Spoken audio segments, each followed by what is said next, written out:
Good morning. This is Muhammad Sulaiman, Assistant Professor of Commerce, working at MVS Government Degree College, Autonomous, Mahbub Nagar. Today, let us learn about the capacity of parties to a contract.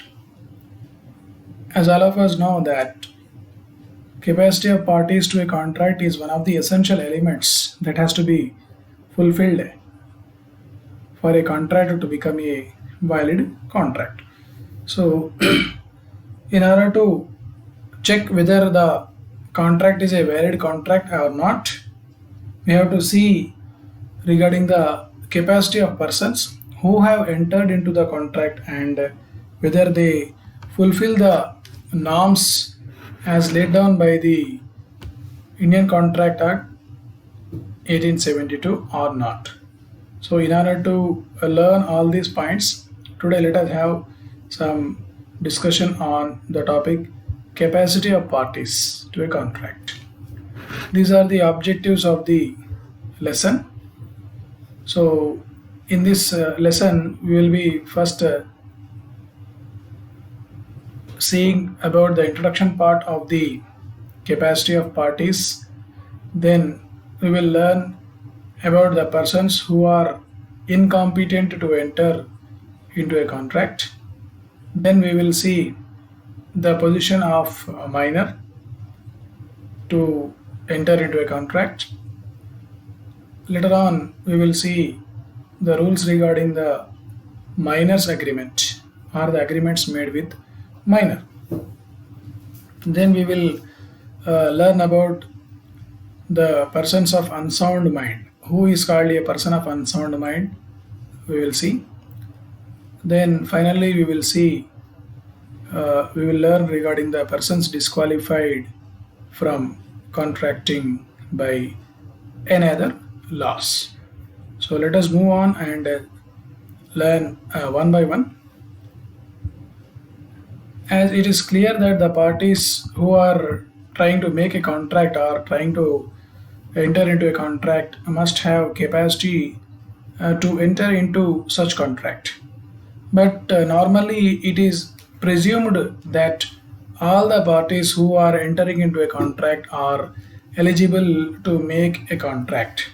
But there are certain persons whose age, condition, or status renders them incapable of binding themselves by a contract. But when we talk about that a person is incapable of making a contract, it is subject to some conditions. It has to be proved that a person is not capable or a person is not in a position to make a contract. And the party claiming that benefit should be in a position to prove that the person who has entered into a contract is actually not capable of making such contract. So when we see further, Section 11 of the Contract Act deals with the competency of the persons who are entering into a contract. It clearly lays down who is eligible to make a contract and who is not eligible to make a contract. It says that every person is competent to contract who is the age of majority according to the law to which he is subject, and who is of sound mind and is not disqualified from contracting by any law to which he is subject. So, this section clearly specifies that there are certain persons who are not eligible to enter into a contract. For example, the person who has not attained the age of majority. If a person, he or she, has not attained the age of majority according to law to which he is subject, he is not eligible to enter into some contract. And second group of persons who are of unsound mind and who are of unsound mind are disqualified, and who is of sound mind is not disqualified from contracting by any law to which he is subject. So, on a total basis, it can be understood that the following persons are incompetent to enter into a contract. It clearly mentions that three types of persons are not eligible to enter into a contract. The first type of person is minor. Then second is person of unsound mind. And third one is persons disqualified by any law to which they are subject. And it should be noted here that contracts entered into by persons mentioned above, that is minor, person of unsound mind, and person disqualified by any law, are void. They are not enforceable in the eyes of law. Therefore, the section 11 of Contract Act declares that minor and person of unsound mind and person disqualified by any law to which they are subject are incompetent to enter into a contract. Now let us move further and see what is meant by minor here. According to the Indian Majority Act 1875, a minor is one who has not completed his or her 18th year of age. If a person who has not attained his 18th year of age, then he is a minor. And on the other hand, a person attains majority on completing his 18th year in India, because a minor has an immature mind and cannot think what is good or bad for him. There is no rational thinking in him regarding the good and bad things, or otherwise, he is not in a position to decide what is good and what is bad for him. Therefore, he should be protected from exploitation. There are many cases which have been noted where the minor has been exploited. In order to stop exploitation of minor, the Indian Majority Act 1875 has declared the persons who has not completed their 18th year of age as minors, and the minors being often exploited must be protected by law. So there is a clarity on the attaining of 18 years of age regarding minor. Earlier it was different, but now it has been made clear that the person who has not attained the age of 18 years is a minor. Some people knowingly or unknowingly will make contract with minors or try to make contract with minors, but there are certain rules regarding the uh, formation of contract with minors which we have to know and which are highly essential. Those rules regarding minors agreements are: first and foremost rule is an agreement with or by a minor is void. This is very important because according to this condition, according to this rule, it has been declared that all the contracts that have been entered by a minor are void, that are not enforceable here, and there is no contractual obligation on the either side. Even when the contract is made with a minor or when the contract is made by a minor, both type of contracts are void and not enforceable. And the leading case on this point is between Mohri Bibi versus Dharmadas Ghosh, which happened in the year 1903. In this case, a minor borrowed rupees 20,000 from another person who was major and executed a security as a collateral mortgage of her building on his name. After becoming a major, the minor filed a case in the court of law, claiming that the agreement was made when he was a minor and the agreement shall be cancelled. It was held by the court that the agreements made with the minor are null and void. Therefore, the agreement made between the minor and the person who has lent some money is void and not enforceable. Therefore, it has to be noted that there is no liability on the side of minor, and he can be a beneficiary when there is some benefit to be given to the minor, but he cannot be made liable for the different types of liabilities. Therefore, in this case, Mohri Bibi versus Dharmadas Ghosh, it was made clear that all agreements made or all agreements by a minor or all agreements where a minor is a party is void. And second rule regarding minors agreement is no ratification. This means that when a minor enters into a contract when he is not a major, cannot ratify those contracts even after becoming a major. For example, a minor enters into a contract at the age of 17 years and 10 months. 2 months later or 2 months after, he will become a major. That is, he attains the age of 18 years. That is the age of majority. Here, after attaining the age of majority, minor cannot ratify the agreement made when he was minor. Or the person who has attained the majority after completion of his 18 years of age cannot ratify the agreement made when he was a minor.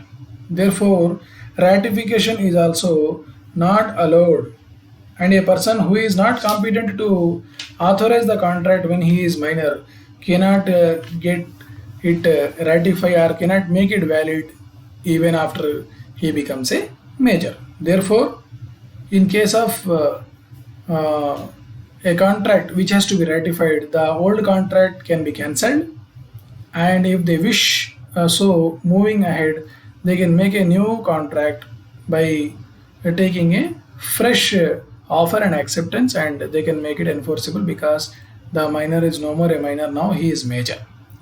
Therefore, minor cannot ratify the contract even after becoming a major.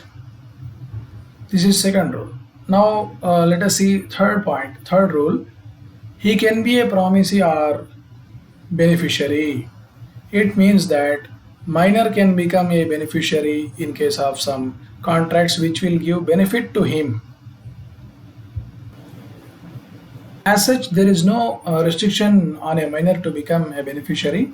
So he can derive some benefit out of a contract where he can become a promisee or beneficiary, but not a party who is liable to pay something. Thus, a minor is capable of purchasing immovable property, and he may sue to recover the possession of the property, but he cannot make any payment out of his liability. Therefore, he can become a beneficiary.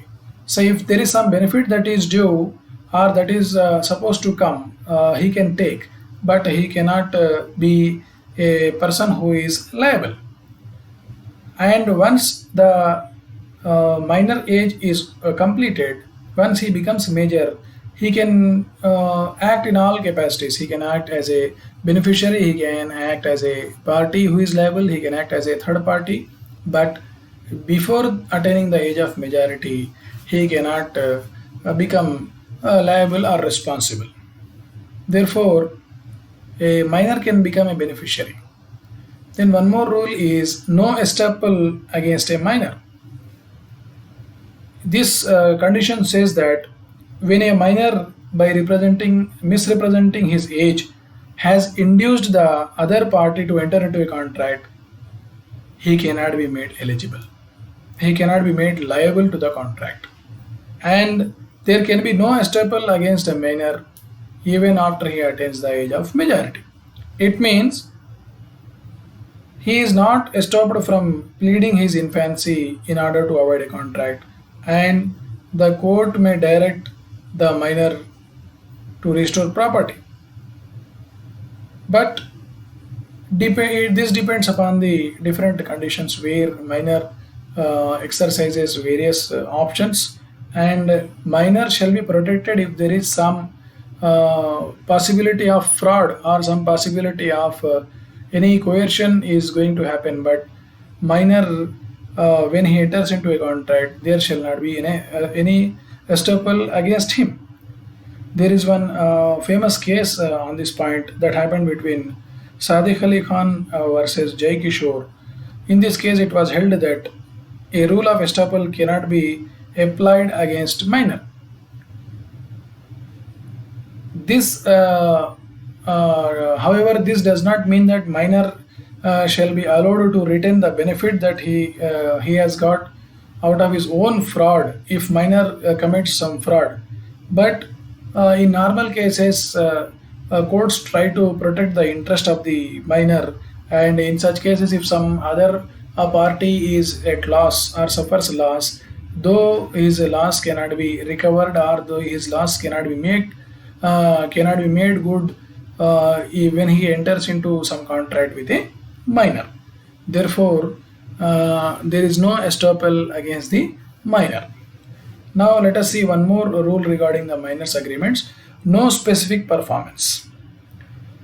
Here it is clear that there is no contract between minor and some other person. Therefore, a minor contract being void, there can be no question of specific performance from any of the parties. And even though a guardian of the minor cannot bind the minor by such agreements, so the minor cannot ask for the specific performance of the contract which the guardian has no power to enter into. So it means that the minor contract being absolutely void, there shall be no demand. There shall be no demand from any side for making a specific performance. But if the specific performance is for the benefit of the minor, if it is giving some benefit to the minor, then specific performance can be demanded. It says that when a contract entered into by a guardian or manager of the minor on his behalf can be specially enforced when it benefits the minor or the contract is within the authority of the guardian or manager. So in total, what we can understand is if it is giving some benefit to the minor, then specific performance can be demanded. Then one more rule regarding minors agreement is liability for torts. Here we may be in a confusion regarding what is tort. Tort is nothing but a civil wrong. So it is important to understand here. You understand here is a minor is liable for his tort unless he is actually involved in it. Thus, when a minor borrows something and he lends that particular thing to some other person intentionally, then if the third party suffers a loss, then minor can be made responsible for this. Therefore, a liability for torts rests on the minor. Take for example, a minor takes some article from one of his relatives and hands over that article to some of his friends who damages that article. Then in such a case, the article being damaged by some other person other than minor or other than the person who has actually taken or possessed it, then the party who has taken it, the party who has actually accepted it can be made responsible for the torts. Then one more rule regarding the minors agreement is no insolvency. So here we need to understand regarding what is insolvency. Insolvency is a condition wherein a person is declared to be insolvent and unable to pay his debt because his income is very less or he has got no income to clear his debts. In such a case, a minor cannot be declared as insolvent because of his incapacity to enter into a contract. When he is not at all eligible to enter into some contract, he cannot be declared as insolvent. Therefore, if any dues are available, or if any dues are there on part of the minor, the dues can be recovered if the minor has got some personal property, but the minor is not personally responsible. Therefore, the minor cannot be declared as an insolvent person.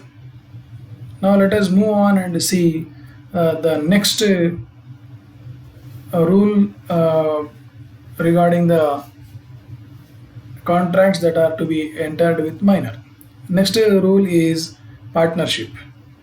A minor being incompetent to enter into some contract cannot become a partner in a partnership firm, but he can be admitted to the benefits of partnership. If all the partners are willing to take him as a partner, the minor can be admitted to join the partnership, provided that he can enjoy only the benefits of the partnership firm, but he is not responsible for the liabilities or debts made by the partnership firm. Normally, a minor cannot become a partner, but if the agreement made by the partnership firm lays down or specifies that a minor can be made partner in their firm, minor can be admitted as a partner provided that he is given only benefits but not the liabilities. Now, next point is minor can be an agent. In some cases, a minor can act as an agent, but he is not personally liable for his acts because he has acted on behalf of the principal. Here we have to understand the relationship between the agent and principal. The principal is a person who guides and directs the agent to act on his behalf. So, in such a case, if there is any mistake, if there is any wrong that has been occurred because of the minor as an agent, minor is not responsible because he has got protection legally. Therefore, the liability or responsibility passes on to the principal, and a minor can draw, deliver, and endorse negotiable instruments without himself being liable on behalf of his principal. So he can do all normal types of works and activities on behalf of his principal, but he cannot. But he cannot be made responsible personally because he is a minor. Then next point is minor cannot bind a parent or his guardian. This is important point because a lot of contracts that are being occurred with minor may bring the role of parent or guardian for the fulfillment of the contract. So in this case, in the absence of authority that is express or implied, a minor is not capable of binding his parents or guardian even for necessaries also. Even for necessaries also, he cannot make his parent or guardian responsible. The parents or guardian will be held liable only when the child is acting as an agent for the parents. But in normal cases, this will not happen because the guardian will take care of the minor, or the parent will take care of the minor. Hence, minor cannot bind a parent or guardian for his activities. Then one more point that we have here is joint contract by one minor and adult. In such a case, again it is to repeat that adult is liable for the contract but not the minor. If a person who is minor and a person who is major take up some joint contract, so it is clearly understood that minor is not in a position to make some contract, or he is incompetent to make some contract. Therefore, the person who is adult or who is major in that joint contract is responsible for his activities but not the minor. Therefore, if there is some joint purchase between some other party and the minor and adult, In case if there is some benefit, the minor can enjoy that benefit, but if there is some liability or responsibility, it can be passed on only to the adult but not the minor. Then one more rule or point that has to be understood in minor agreements is surety for a minor. In a contract of guarantee where an adult stands surety for a minor, then the liability is only on adult but not the minor, because minor being incompetent to enter into some contract. When some adult or major person acts or gives or stands as a surety for the minor, then he only is responsible for being a surety on behalf of the minor but not the minor. Therefore, minor is protected here in case of providing a surety on his behalf also. Then one more a point or rule that we have to understand is minor as a shareholder. In normal circumstances, minor is not allowed to act as a shareholder, because shareholder allotment or share allotment is given to only those persons who are majors or who have completed the age of 18 years. As a rule clearly specifies that minor being incompetent to become a shareholder cannot become a shareholder. Therefore, there shall not be any contract between the company and minor for making minor as a shareholder. But in some cases, if the minor suppresses some information, conceals some information, or hides some information and misleads the company for getting the allotment of the shares, the company later on can rescind the transaction and remove his name from the register. But uh, a minor may, acting through his lawful guardian, can become a shareholder. If there is some guardian who is acting for minor, then a lawful guardian can act on behalf of the minor, and that guardian can act to make the minor as a shareholder. Then one more important point that we have to understood here, that we have to understand here is a liability for necessary. This is very important point. When minor has got some necessaries that are basic necessities of life, like food, clothing, and shelter, or expenses relating to his education, or expenses relating to his health, or expenses relating to uh, uh, some activities like conduct of funeral processions or last rites of his parent or any other family member. Then in such a case, if minor borrows some money, or if minor takes some advances, then minor can be made liable for his necessaries. But it has to be decided regarding the point called necessaries.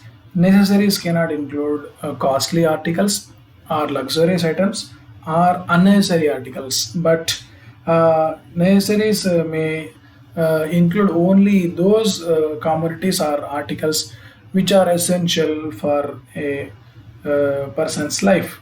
Therefore, a minor who is in need of some essential things or luxuries in his life can be made liable if he does not possess the sufficient necessaries in his life, and then makes a contract with some other person for provision or supply of such necessaries.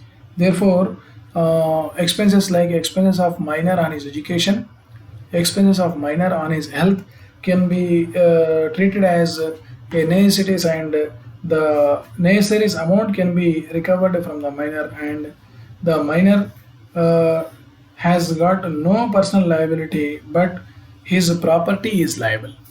When he has got some property, his property can be made liable, and the amount that has been supplied, that the amount that has been given for the purpose of provisioning of necessaries to the minor, can be recovered from his personal property but not minor personally. So this was regarding minor. Now let us move on to next point, and talk something about persons of unsound mind. What do we understand, or what do we know about the persons of unsound mind is important. When we talk about unsound mind is nothing but a mind which does not have a clarity in thinking, and a person is said to be unsound mind when he is uh, incapable of understanding things, and he has got some uh, problem in his thinking, and he is not in a position to make a rational judgment regarding what is good and what is bad.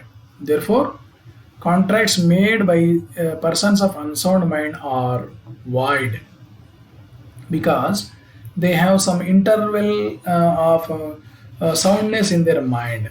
Sometimes they may be thinking good, and sometimes they may not be in a position to think regarding what is good and what is bad for them. Therefore, the reason that a contract requires assent of two minds, but a person with unsound mind cannot give his assent as recognized by law. Therefore, such person is called, or such persons are called persons of unsound mind. And the unsoundness of mind does not mean weakness of mind and loss of memory, but it can lead to unsoundness on many grounds. On various grounds, the unsoundness may develop. These are some examples. The following are the some of the examples that may lead to unsoundness of mind. Unsoundness of mind may arise from idiocy, lunacy, or sometimes called as insanity, then drunkenness, hypnotism, and mental decay. Now let us discuss one by one here. Let us talk something about idiocy. What do you mean by idiocy? Idiocy is nothing but it is some problem with thinking of a person which makes him incapable of entering into some contract. And an idiot is a person with no intervals of saneness. His mental powers of understanding even ordinary matters are absent because of lack of development of brain. Due to the uh, underdevelopment of brain, a person becomes idiot. Therefore, the agreement with an idiot is void. And if a person makes into enters into an agreement with a person, the another person who is an idiot, then knowingly or unknowingly, if he enters into the contract, then the agreement made with an idiot is void. There is one leading case on this point that happened between Inder Singh and Parameshwar Dhari Singh in the year 1957. In this case, a property worth about rupees 25,000 was agreed to be sold by a person for rupees 7,000 only. A property of rupees 25,000 was agreed to be sold for just rupees 7,000 only. Later on, his mother proved that he was a congenital idiot who cannot understand even ordinary matters because of lack of development of the brain. And the person being congenital idiot was incapable of understanding the transaction properly, and the court held that the sale was void. Therefore, an agreement with an idiot is void, and is proved in this case, that is between Inder Singh and Parameshwar Dhari Singh in the year 1957. Then we have one more type of unsoundness that arises because of lunacy. It is a disease of the brain. A person who is lunatic is nothing but a person suffering from one kind of disease of the brain, and a lunatic loses the use of his reason due to some mental strain or disease, and is unable to decide what is good and what is bad to him. He may have lucid intervals of sanity, and he can enter into a contract during that period when he is of sound mind. But it is difficult to decide when this person is of sound mind. And the person who is entering into the contract with this person will not be in a position to decide whether the person who is a lunatic is now acting in soundness of mind or unsoundness of mind. In such a situation, it is difficult to prove that a person has become lunatic on some ground or has become insane on some ground. Therefore, if someone enters into contract with a person who is a lunatic, will become void. Then one more kind of unsoundness that develops is because of drunkenness. Drunkenness produces temporary incapacity till the man is under the effect of intoxication, which will create impotency of mind.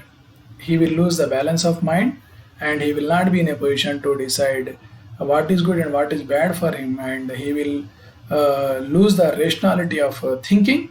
Therefore, he is treated as on the same footing as a lunatic is treated in the law, in the eyes of law.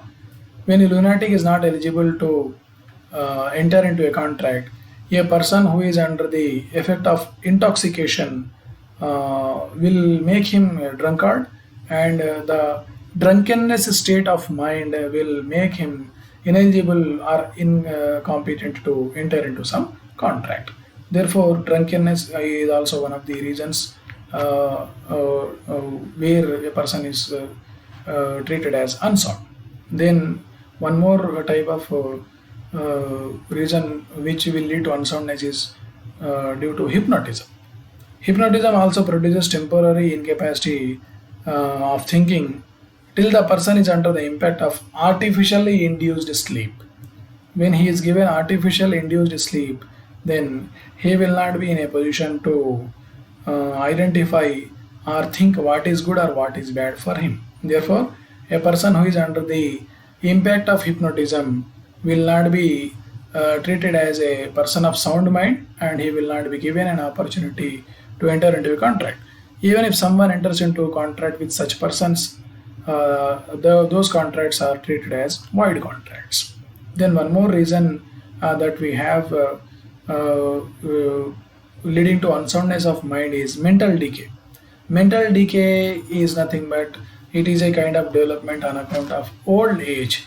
A person who has grown enough old and is not in a position to think what is good and what is bad for him is suffering from a position that is called mental decay. Therefore, if a person is suffering from a condition called mental decay, he will not be in a position to think good and bad, or he will not be in a position to make some rational thinking or rational understanding of one particular transaction. Therefore, the person suffering with mental decay is also treated on par with some other persons who have unsoundness of mind. Therefore, agreements made with persons of unsound mind are void. If some person enters into some agreement knowingly or unknowingly, such transactions are declared to be void, and the property of such person is always liable for necessary supplied to him, and but he is not personally responsible. If he has got some property, then his property can be made responsible, and he can, the person who has suffered loss can claim his damages or suffer the loss that he has suffered against the property, but the persons cannot be held personally responsible. Now let us see one more point regarding the persons who are disqualified from contracting by another law. So it means some statutory disqualifications imposed by law on certain persons in respect to the capacity or their capacity to contract. Sometimes they may be treated as eligible, and sometimes they may not be eligible according to the provisions of the law. First type of persons, those who are disqualified from contracting by another law, is alien enemies. An alien is competent to contract with citizens of India living in India. He can maintain an action on contract entered into him during peacetime. But if a war is declared, an alien enemy cannot enter into a contract with Indian citizens, because during war conditions the situations will be very tensed and sensitive Therefore, the alien enemy cannot enter into a contract with an Indian citizen. And contract entered into before the declaration of war are either stayed or terminated, but the contracts entered during the wartime are unenforceable. Therefore, alien enemies are disqualified from contracting. Then one more type of persons is foreign sovereigns. These persons are immune from jurisdictions of local courts unless they are voluntarily submit to its jurisdiction. Therefore, these persons have a right to contract but can claim the privilege of not being sued and hence are disqualified sometimes by entering into a contract. Then one more type of persons are insolvents. As discussed earlier, an insolvent is a person who is unable to pay his dues or debts. Therefore, an insolvent cannot enter into contract uh, as his property vests with the official receiver or official assignee. Therefore, this will make him disqualified and he is not allowed to enter into some contract. Then one more person is convict. A convict, while undergoing an imprisonment, cannot enter into a contract. But this disability comes to an end on the expiry of the sentence. When he is set free, then he is eligible to enter into some contract. Then one more person disqualified is corporations. A corporation is an artificial person recognized by law. It exists only in the eyes of law. It is eligible to enter into contract only through its agent but not by itself. It can enter only through its agent or official persons who has been appointed or nominated for that purpose but not on their own. Then one more person who is disqualified sometimes, not at all times, is married women. A woman is competent to enter into contract, and marriage does not affect the contractual capacity of women. She can even bind her husband in cases of pressing necessity, and a married woman may sue or be sued in her own name in respect of her separate property. Therefore, there are some rights in case of married women also who can enter into some contracts. Then one more type of persons is professional persons. Professional persons who practice some profession like doctors and advocates are included in this class. And in this class, they are treated separately because of their profession. And in case of England, we can see that barristers are prohibited by the etiquettes of their profession from suing for their fees. So, same is the case with the members of Royal College of Physicians. But in India, these personal disqualifications do not exist. They are treated normally. And according to the Bar Council Act 1927, an advocate of the High Court can enter into a contract with his client and can also bring a suit against him for his fees when one of his clients does not pay the fees. Then the advocate of High Court or some other court can file a suit against his client for the purpose of uh, collection of the fees.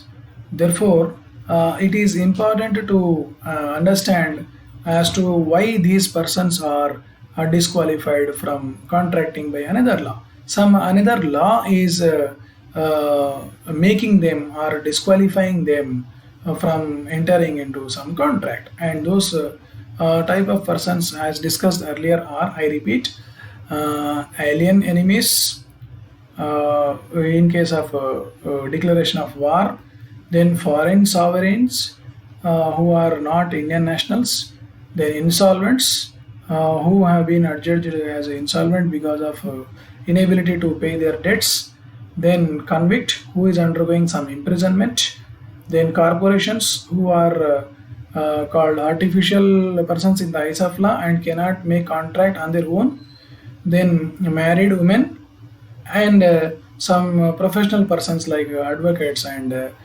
doctors. Thank you.